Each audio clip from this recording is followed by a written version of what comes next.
আচ্ছা, জীবনের কঠিন সময়গুলোতে শক্তি খুঁজে পাওয়া এটা কিন্তু সহজ কাজ না। তবে পবিত্র কোরআনে এমন এক শক্তিশালী প্রতিশ্রুতি আছে যা আমাদের শেখায় কিভাবে একদম ঘোর অন্ধকার সময়েও আশার আলো খুঁজে পাওয়া যায়। চলুন আজকে এই বিষয়টা নিয়ে একটু গভীরে আলোচনা করা যাক। আমাদের সবার জীবনেই কিন্তু এমন সময় আসে, তাই না? যখন মনে হয় চারদিক থেকে শুধু চাপ আর চাপ, কাজ, ফ্যামিলি, নিজের স্বাস্থ্য সবকিছু যেন একবারে ঘাড়ের ওপর এসে পড়েছে। ঠিক যেন একটা লম্বা অন্ধকার সুড়ঙ্গের মধ্যে আটকা পড়ে গেছি। আর ওই সুড়ঙ্গের ভেতরে কি দেখা যায়? শুধু চারপাশের দেয়ালগুলো, মানে সমস্যাগুলো, বাধাগুলো।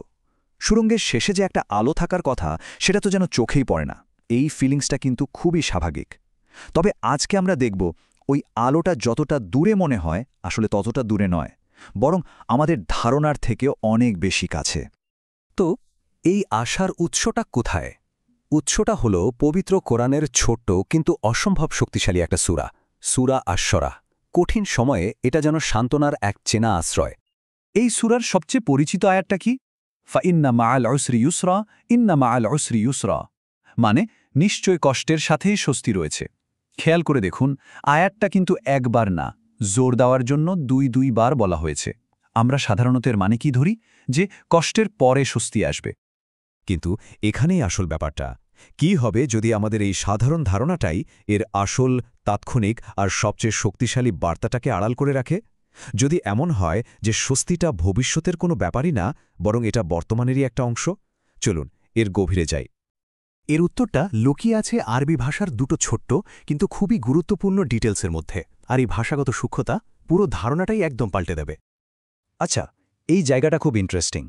খেয়াল করুন, আল্লাহ কিন্তু বলেননি যে স্বস্তি কষ্টের পরে আসবে। পরে বোঝানোর জন্য আরবি শব্দটা হল বাদা, কিন্তু তিনি ব্যবহার করেছেন মা, যার মানে হল সাথে বা সঙ্গে। তার মানে কি? মানে হল স্বস্তি কিন্তু কষ্টের পর আসবে বলে বসে থাকে না, এটা কষ্টের সাথেই আসে, একদম তার অবিচ্ছেদ্য একটা অংশ হিসেবে। এই যে মা শব্দটা, এটাই কিন্তু সবকিছুর কেন্দ্র। এটাই আমাদের শেখাচ্ছে যে স্বস্তিটা ভবিষ্যতের কোনো পুরস্কার না, বরং এটা ওই সংগ্রামের ভেতরেই লুকিয়ে থাকা একটা বাস্তবতা। মানে কষ্ট আর স্বস্তি দুটো একসাথেই চলে। এবার চলুন দ্বিতীয় ভাষাগত দিকটা দেখি। আয়াতে যখন কষ্টের কথা বলা হয়েছে তখন ব্যবহার করা হয়েছে আল উসর। এই আল শব্দটা একটা নির্দিষ্ট কষ্টকে বোঝায়, মানে আ স্পেসিফিক হার্ডশিপ। কিন্তু যখন স্বস্তির কথা বলা হয়েছে তখন বলা হয়েছে ইউসরা। এখানে কিন্তু আল নেই, এটা অনির্দিষ্ট, আর এর মানে হলো অনেক বা বিভিন্ন রকমের স্বস্তি। তাহলে এর মানে কি দাঁড়ালো? এর মানে হলো জীবনে যখন ওই একটা নির্দিষ্ট কষ্ট আসে, ধরুন সেটা হতে পারে আর্থিক চাপ বা মানসিক কোনো দুশ্চিন্তা, তখন সেটার মোকাবেলায় আল্লাহ একটা নয় বরং অসংখ্য স্বস্তির পথ খুলে দেন। এই স্বস্তিটা হতে পারে ধৈর্য ধরার ক্ষমতা, হয়তো পরিবার বা বন্ধুদের সাপোর্ট, কিংবা এমন কোনো জায়গা থেকে সাহায্য আসা যা কেউ ভাবেইনি। মানে যখন আমরা কষ্টের দেয়ালগুলো দেখছি, তখনও কিন্তু এই স্বস্তিগুলো আমাদের পাশেই থাকে। ইসলামের শুরুর দিকের স্কলাররা এই আয়াতের একটা গণিতিক সৌন্দর্যের কথা বলেছেন।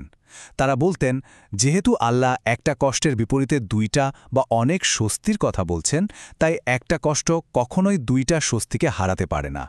এটা যেন আশার এক গাণিতিক গ্যারান্টি।